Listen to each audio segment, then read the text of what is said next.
Hello. This is going to be a part two to something I started a really long time ago and just never really continued doing.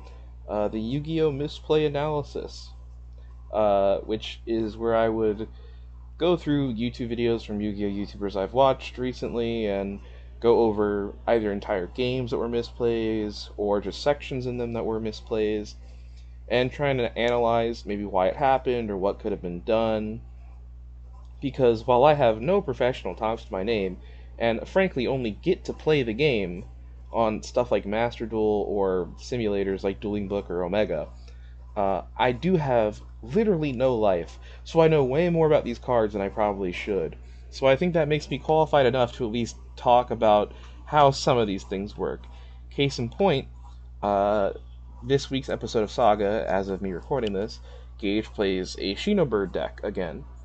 And while he has experience with the deck, he did make a mistake. I believe it was due to him not reading something properly, which I'll get into later. But uh, during it, he ended up making a play that didn't work well. So I have a notepad with all the info that I need. So first off, I'm just going to get the hand set up. So we need this to hand. We need, where is it? This to hand, this to hand, this to hand, this to hand, and this to hand. Alright, and these banished face down cards are all going to be cards that MBT had.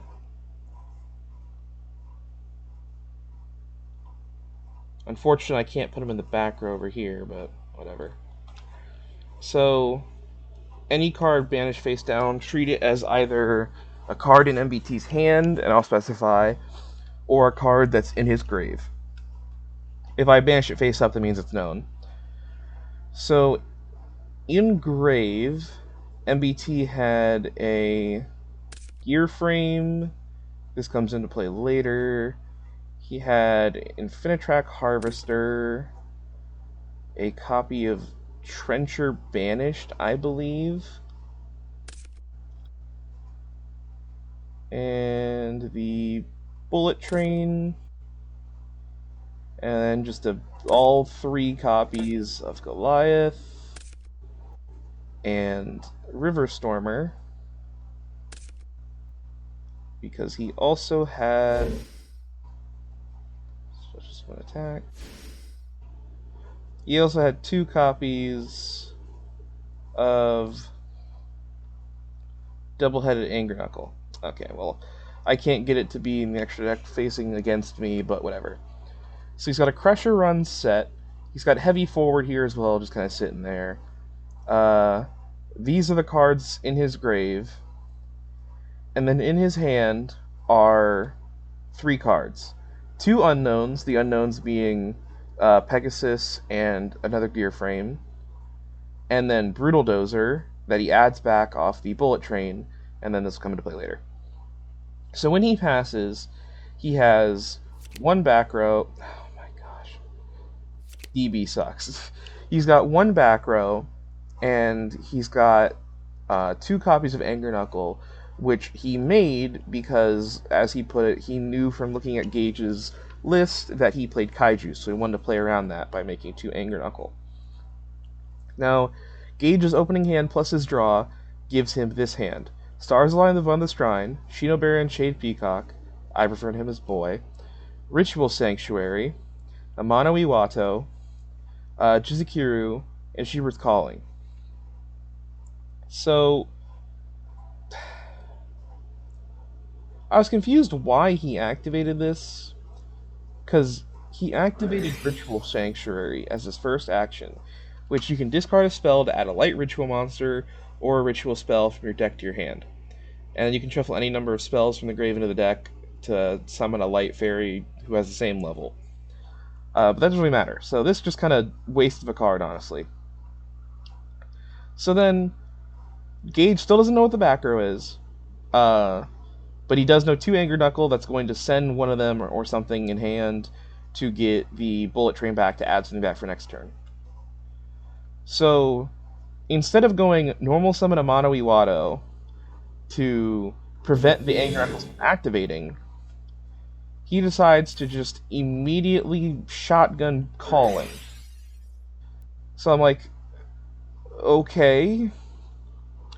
So he shotguns Calling, and then he sends the Amano Iwado, which is like, what?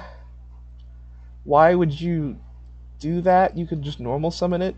Like, every action he's going to do is a spirit monster. So the better play is to summon the Amano Iwado and just tribute the Kaiju. Because then, Amano Iwado shuts down these two, so then your only risk is the back row, which you're going to be getting rid of the back row anyway because of the Baroness. But whatever, let's go through what he did. So he summoned Boy, and this goes to Grave. Then he used Boy's effect on field. After it's ritual summoned, to tribute it to add any spirit monster, which he chose Haratama, correct decision, and a ritual spell. Calm.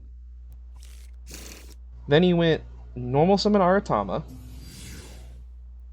to get the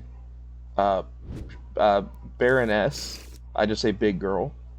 Then he went activate the stars align above the sanctuary, or above the shrine, and use its effect to tribute the Aratama to summon the girl from deck. And he summoned her and attacked it. So then on summon he used girl's effect to add a spell trap that mentions a spirit monster. And so he chose to add another copy of Calling. He then used this copy of Calling to get rid of the back row by summoning Peacock. But what did he do? Well, first off, he banished Boy. Correct decision. But then he tributed Girl. Now here's where the mistake happens. Now, I believe what happened is he mistook either the girl or the ritual spell in thinking that either A, the ritual would just banish the girl from the field, which is what I'm thinking because he said, oh, she's in the grave. Or B, thinking he might have initially thought that it's if she's used for the summon, she comes back. I lean more towards the first one given his line of, oh, she was in the grave during the following turn. So what happens? Well, this directly leads to him losing.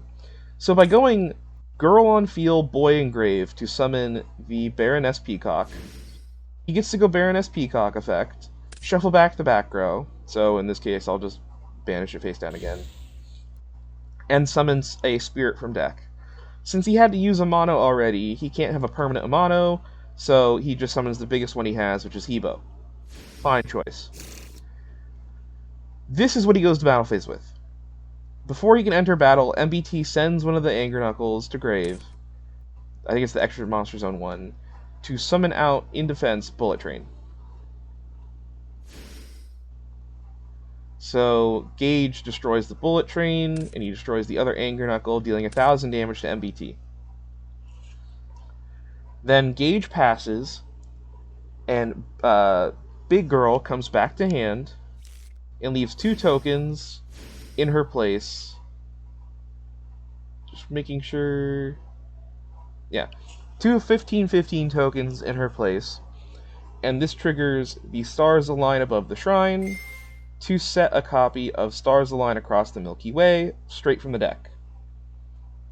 If you've never seen this card, if you activate it by revealing a ritual monster in your hand, and you add another one with the same level but a different name, and then you can banish it and send a ritual spell from your hand to immediately ritual summon using that spell.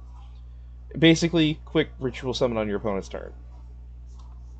So, this board is... During MBT's standby phase, or during the end phase, MBT will put back one of the Anger Knuckles, so he can hard make it again. So he's got an Anger Knuckle and Grave still, and then using the train, he decides that's what he did for it.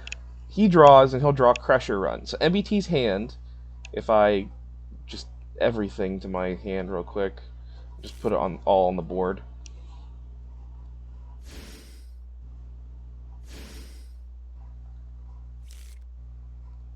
Move, move,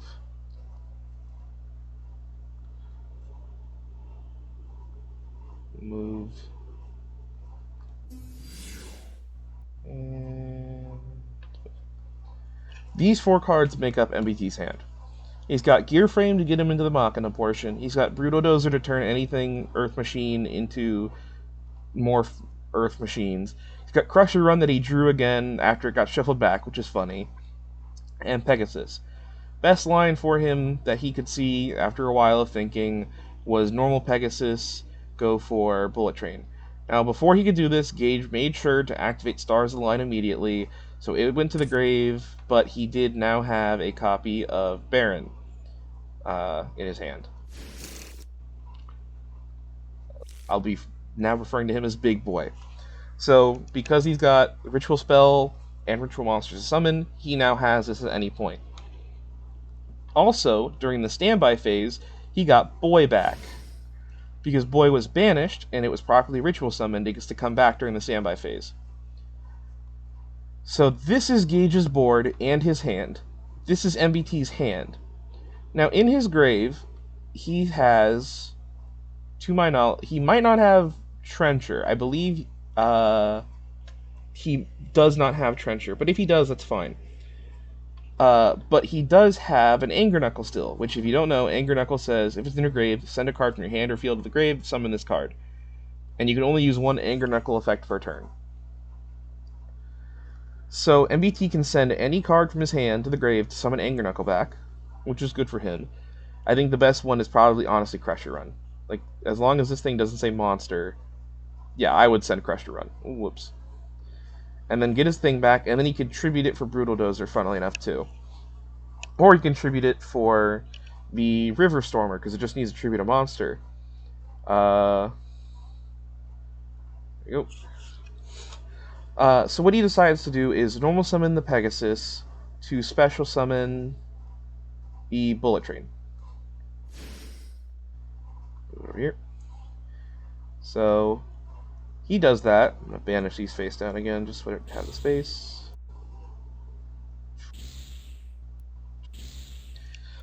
So then Gage waits for him to activate Stampede to make them the same level. So now both of them are 10s. So it is this point that Gage banishes Stars Align across the Milky Way and sends the calling to ritual summon Baron Peacock. Special. On summon, in order to pay the cost for this, by the way, he banished Girl from Grave, and then I believe he banished he banished Aratam, I think. So he used the effect, he bounced these two back to the hand. Banish face down. Banish face down. And he didn't have anything in summon. So Gage's board is now this, and he has no interactions left. But with this, MBT has won. Because while he's used his normal summon, he still has Anger Knuckle engraved to get a monster on board, which then also turns into Brutaldozer and the other Infinitrack card, and he can just summon the Bullet Train back too. There's nothing stopping him from doing that. So he ends up going into a line that lets him end on a destruction of the field spell and a removal of every monster on Gage's board, along with a Liba with a crap ton of attack.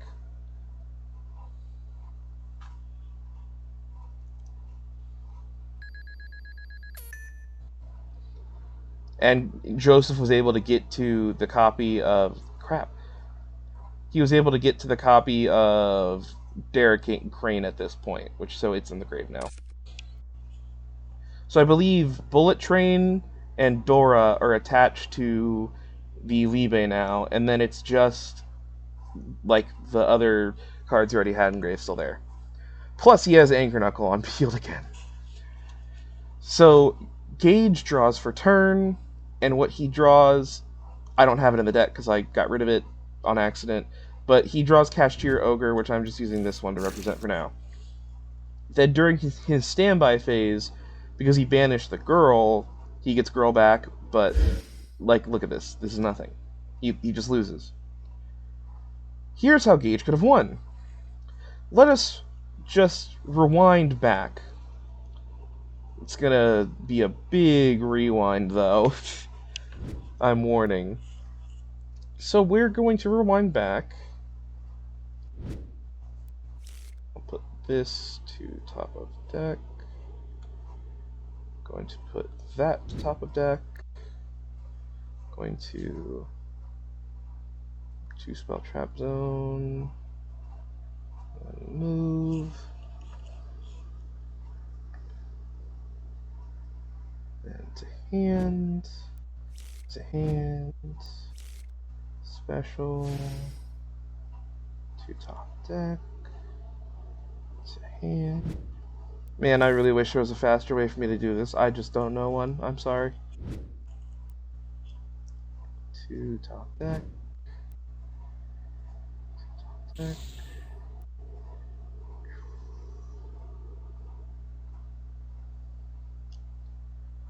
So we're going to go back to how things were kind of at the start of that turn. So instead of activating the Ritual Sanctuary, we're just going to keep that card in hand. We don't need to use it in the first place.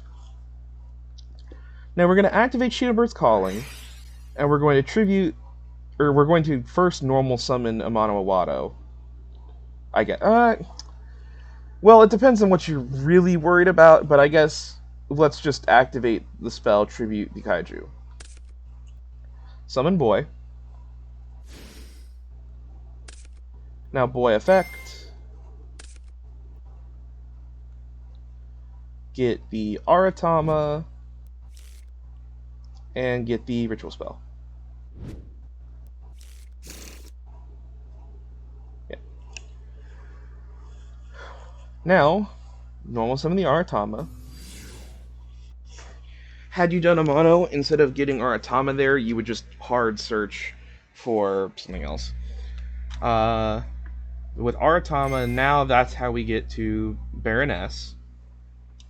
You would just hard search for Baroness instead of searching Aratama, and then you tribute the Amano for the field spell.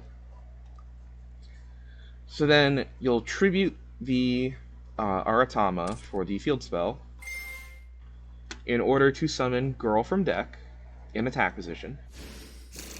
And then Girl effect, declare. If I can get it, jeez.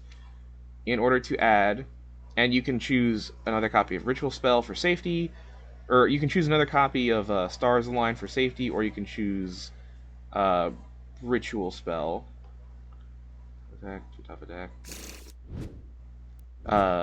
Choosing Ritual Spell is still fine, it's a safe play. Ow. Then go Shinobirds Calling, just like what Gage did. But now you'll notice we have a mono in hand still, which is already much better for us. So what we can do is we can banish the boy. We can banish the Aratama to summon the Baroness. Now Baroness triggers and shuffles the card back, and then we go into the deck and we summon out the copy of Yugioh. Oh, he's probably still in the grave, I guess. No? Am I dumb? I'm probably just dumb. Yep, I'm dumb. There he is. And we still summon the Yugioh from that. Now we go to attempt to enter battle. Joseph sends one of the Anger Knuckles to summon out the copy of the Bullet Train. Defense. Because he has to do it in main phase. So now we go Girl into Bullet Train, Yugioh into Anger Knuckle, and then 25 direct. That means we're getting bonus damage on Joseph here, because normally we had just gotten exactly 1,000, But now we are getting 2,800 damage, which is quite a lot. And Joseph has no board. Here's where this board differs from the one Gage made. So not only do we not have that kaiju rotting in our hand, we have Amano in our hand, which means the Baron is going to be able to summon the Amano. But then because we have Girl here, we go end phase, Girl effect, because she's summoned, return to the hand. Trigger field spell. Field spell set, stars align across the Milky Way. Then we go Big Girl effect. Come back to hand, get 2 tokens. They're both 15s. 15. 15. They're level 4s, they're 1500 attack and defense. Trigger field spell again. Because if you didn't know, twice per turn, if a face-up wind monster you control is returned to your hand except during the damage step, you can activate one of these effects. Add a spirit monster or ritual spell that is banished from your grave to your hand, or set the trap. We already set the trap. Technically, you can set a second one if you played it. So now we can use the other effect. Add one of your spirit monsters or ritual spells that's banished from your grave. With this, you could get back the Aratama into your hand. Or you can get back one of the 2 spent copies of the ritual spell instead of Aratama. Which means, if you do that, now, on your following turn, you at least have a ritual spell, and you have 2 things you can summon, which is more than you can say for otherwise. So this is what the board looks like now. Come standby phase, Gage gets the Baron, and then he activates the Stars Align, he reveals the Baroness, he searches for the Baron, this goes to grave. Now, when Joseph tries to do that same line that he did, right? And by the way, assuming Gage tributes the kaiju here, Joseph doesn't know he has a Mono Iwado.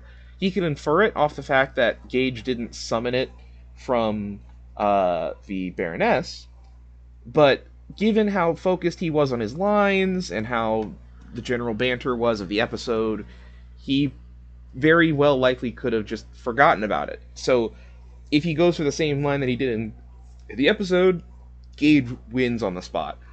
Even if he doesn't, Joseph can't really do anything. Because if Joseph's first action is to revive, because one of these still goes back, if his first action is to send one of the 4 cards in his hand to revive Anger Knuckle, he gets Anger Knuckle and that turns on Brutal Dozer, yes, but that's all it does. Because if he summons the Anger Knuckle, then now Gage has one of 3 monsters he can bounce back, and Anger Knuckle can't do anything, because you only use 1 effect per turn. So then if he goes normal summon the Pegasus to special back the Bullet Train, well now Gage just gets to bounce Pegasus, Bullet Train, and the Anger Knuckle.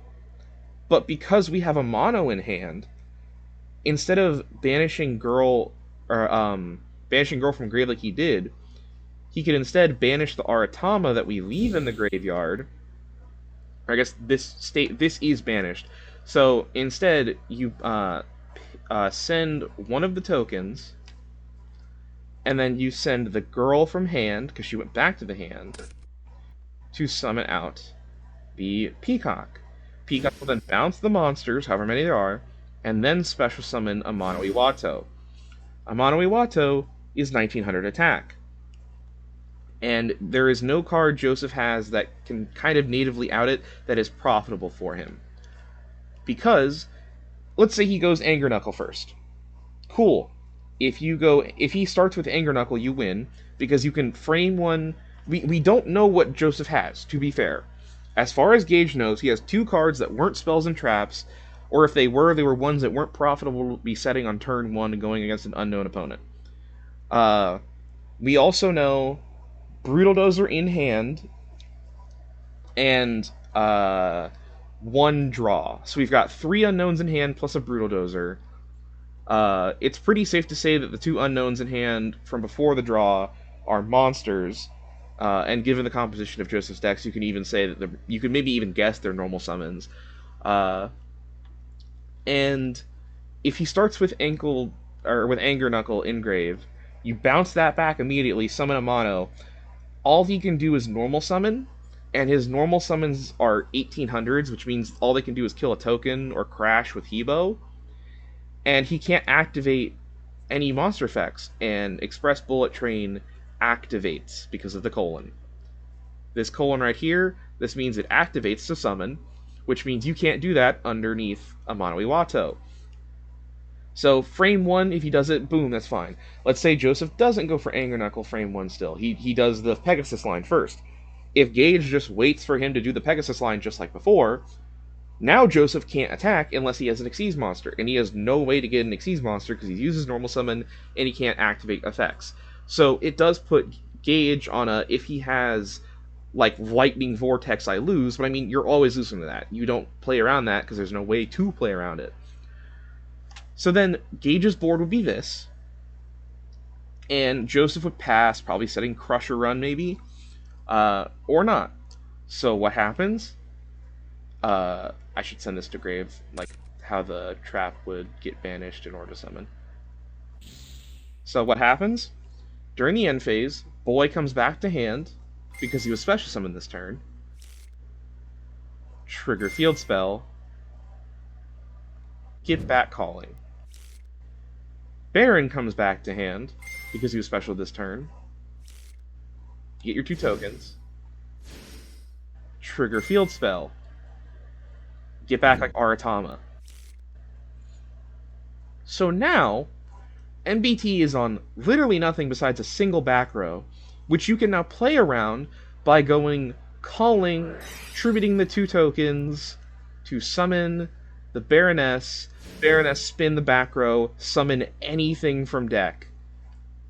Like, you can, I don't know, summon freaking Nikitama from deck. Boom. And then, you could overlay Nikitama and Hebo to make a 4.